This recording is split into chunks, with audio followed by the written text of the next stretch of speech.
We are currently located in Kramatorsk, the Oblast of Donetsk, located in City Hospital number 3, the biggest we have now in the Oblast of Donetsk, which is carrying out all functions of its work. All departments are up and running, and all the doctors are here at work. The biggest flow of patients we have coming in are currently civilians, those living on the parallel territory, which parallel territory is defined as Bakhmut and Soledar. It's those locations which at this moment in time do not have their own hospitals, and so they are all transported to us here.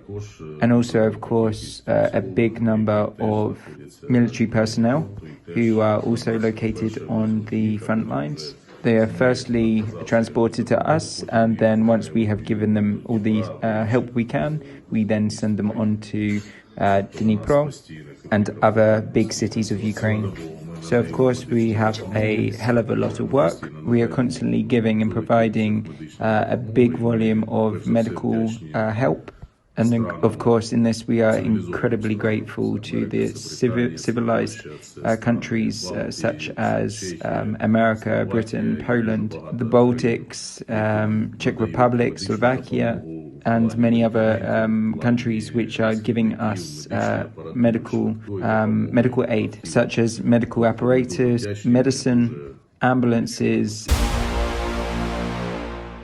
My name is Andriy. I am commander of medical unit of an assault brigade. I am doctor orthopedist, I am musician, DJ, and nowadays I'm just a military doctor. If I'm needed as the second surgeon in different bone repair operations and so on, so no problems, I will do that. Previous 5 months I've been working in Kherson region. When our brigade has finished their job in that position, we were relocated here. So I work here in Kramatorsk since December 4th. I'm not only a doctor, I'm also a commander of medical unit, so I'm medical manager. So I need to take care about my evacuating cars, about my brigades of medics who go to their work to evacuate wounded guys, so wounded servicemen. Then when I'm done with that part of my job in the morning, I come here and I can see 15, 20 guys are waiting for me. So somebody of them is after his treatment in the hospital and he needs to understand what to do next.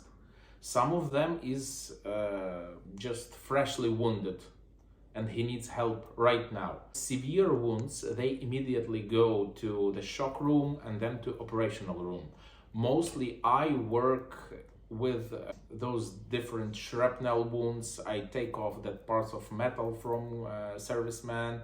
I work with broken bones. I do casts and so on and so on. That's my part of job. And also I take care about their papers, which is very important part of treatment, because you can take care about physical health of a patient, but if you forget to correctly write everything in his papers, it can happen that, for example, in the future he will not be recognized as the wounded one. That's my medical and my managing jobs. Sometimes we have 20, 30 patients during an hour. So we need to work very quickly. We need to sort them because we need to take care about organizing one team that goes with severely wounded, stabilized patients correctly to Dnipro. We take care about not so hard injuries. We hospitalize them here in our hospital. So they have 10 days, they have 2 weeks. It's a big circle of different positions of injuries. You need to be, like Sherlock Holmes. You need to understand what happened, how it happened, and what can be in the future with this injury.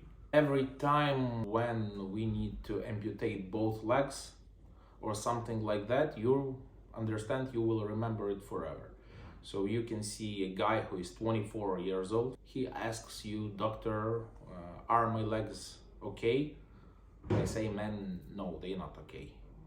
But I also speak with him about the psychologist, about kinds of prosthetics in the future and so on. So I try to stabilize them psychologically at the moment when they are here.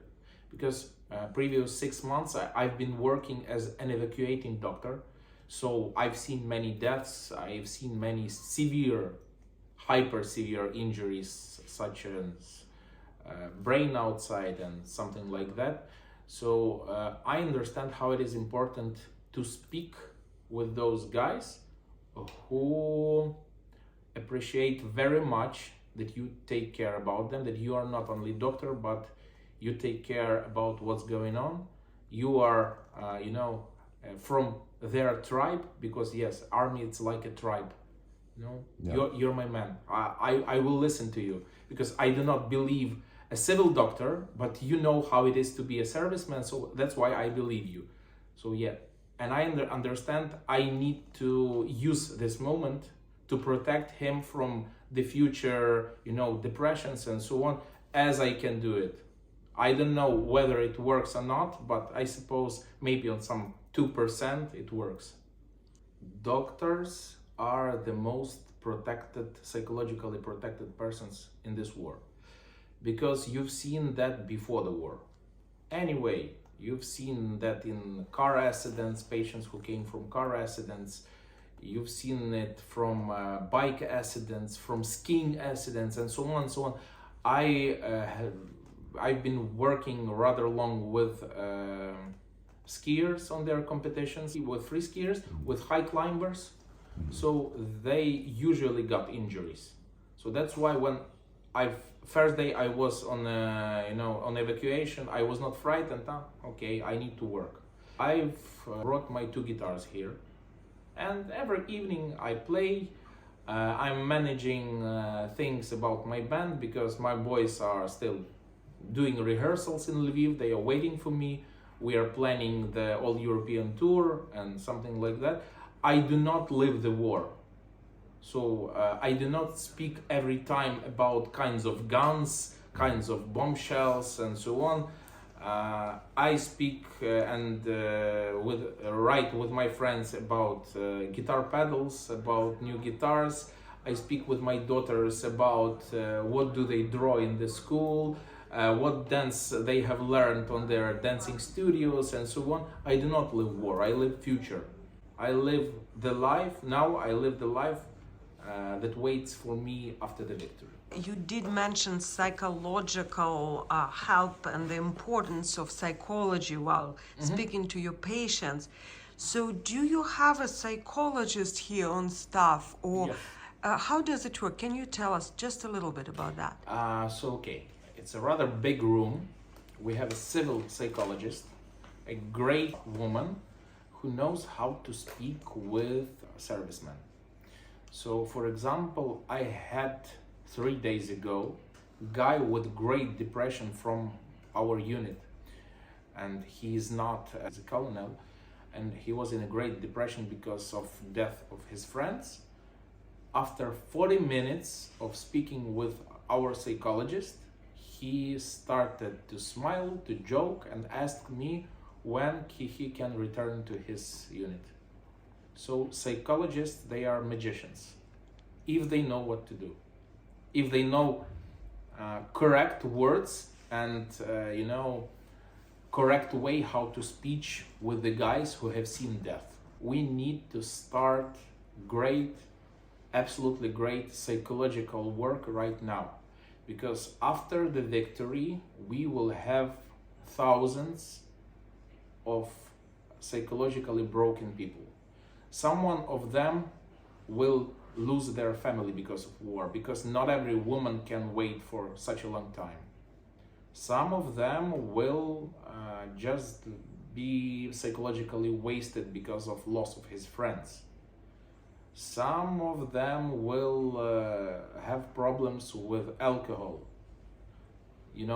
Every war, for example, in the United States has showed that problems. Lack of control of war veterans became a great problem for all the nation. And if we will lose control in taking care of psychological treatment, we will have news something like that: the man has killed his wife, the man threw the grenade in the window of a shop, or something like that. So that's gonna be a very big problem if we will not take control, if our officials will not take control about psychological problems of soldiers, of servicemen. If we have a penetrated abdomen or penetrated brain trauma or wounded or shrapnel or thorax lung, injury, we transported in 59 hospital. We have many amputation, maybe in 2022 200 or 300 amputation. But we have a couple of days when we examine maybe 20 patients or 50 patients or 80 patients. In one day. We don't sleep and very hard job, But we don't have not many personnel. Now in this trauma department we have 3 surgery, me, vessel surgery, and craniofacial surgery. We have Russia soldiers here. We do our medical job for him and do how that's do need, like our military and like civil military. We do our job normal. After what him do with our country, we try to do our best. What is the most memorable case that you had? It's hard to say because we have many hard patients, and maybe that's about this civilian from Bakhmut, because I don't see that even war started. We have a case with this civilian patients, and when I come in operation block, him just down in operation table, him arms just right arms just massacre. It's just massacre, and I can't say anymore because I don't have many words how explain this. I see many wounded, and that's I don't see wounded like this. And what happened? Was it the consequences of artillery strike? Yes, this like I say before, this be an artillery strike in the Bakhmut. Yeah. And were you able to help, or did you have to amputate Yes. the limb? Yes. These patients have amputated right arm and wounded legs and difficult. It's polytrauma. Yes. Yes, we have and brain trauma. We have arterial component with the trauma, and this very difficult and very interesting case. Do you get any children here? Yes, we have children. Tragedy in Kramatorsk when a rocket strike in our Railway station? Yes. It's be many children.